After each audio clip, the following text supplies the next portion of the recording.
আজকের এই ঢেউয়া মাখাটা দেখে কিন্তু এতটাই লোভনীয় লাগতেছে, দেখেই কিন্তু একদম জিভে পানি চলে আসতেছে। আমার আরেকটি নতুন রেসিপিতে আপনাদের সবাইকে স্বাগতম। আসসালামু আলাইকুম, কেমন আছেন সবাই? আশা করি আপনারা সবাই ভালো আছেন। আজকে আনকমন একটা রেসিপি নিয়ে আপনাদের মাঝে হাজির হইলাম। এটাকে অনেকে ঢেউয়া বলে বা অনেকে বন কাঁঠাল বলে থাকে। এই ফলটাকে কিন্তু আমরা অনেকেই খাই বা অনেকেই কিভাবে খেতে হয় সেটাই জানি না। এই সিজনে কিন্তু বাজারে গেলে ঢেউয়া অ্যাভেলেবেল পাওয়া যাচ্ছে, তাই আমি আজকে নিয়ে আসছি 3 পিস ঢেউয়া। এটাকে আমি খুবই মজাদার ভাবে মাখিয়ে আপনাদের সাথে শেয়ার করব।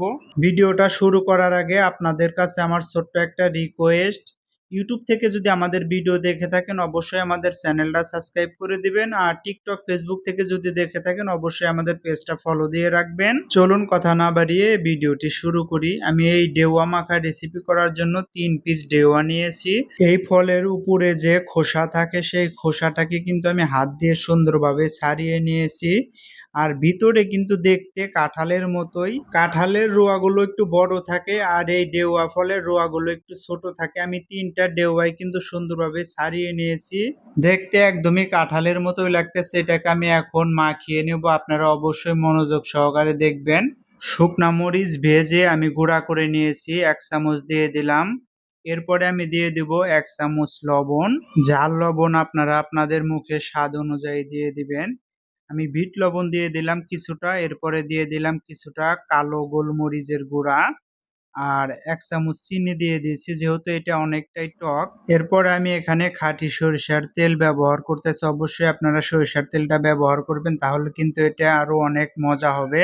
সর্বশেষ 2 চামচ কাসুন্দি দিয়ে দিলাম। এখন আমি ভালোভাবে হাত দিয়ে সুন্দরভাবে মাখিয়ে নেব, যাতে করে মশলাগুলো ভালোভাবে মিশে যায়।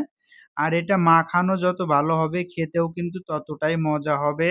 এই ফলটি আপনারা এখনো কে কে খান নাই অবশ্যই কমেন্ট বক্সে জানাবেন। আর আমি যেভাবে মাখিয়ে দেখাইলাম এইভাবে মাখিয়ে কিন্তু যদি আপনারা এই ফলটা খান অবশ্যই আপনাদের মুখে লেগে থাকবে। এই ঢেউয়া মাখাটা এতটাই মজা হয়েছিল, এই ভিডিওর ভয়েস দিতে গিয়ে কিন্তু আমার একদমই জিভে পানি চলে আসতেছিল। আপনারা দেখেই বুঝতে পারছেন এটা খেতে কতটা মজা হবে। আমার ঢেউয়া মাখা কিন্তু মাখানো হয়ে গেছে, এখন আমি একটা প্লেটে সার্ভ করে নিচ্ছি। আজকের এই ঢেউয়া মাখা রেসিপি দেখে আপনাদের যদি কারো জিভে জল চলে আসে তাহলে কিন্তু আমি দায়ী থাকবো না। আপনারা যারা আমার ভিডিওগুলো ফেসবুক এবং টিকটক থেকে দেখেন আপনাদের একটা রিকোয়েস্ট করছি, আমি একটা নতুন ইউটিউব চ্যানেল খুলেছি।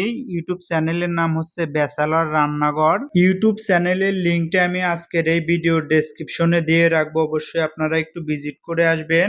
আজকের মতো আমি এখানেই বিদায় নিচ্ছি, আবার পরবর্তী রেসিপিতে আপনাদের সাথে দেখা হবে। আল্লাহ হাফেজ।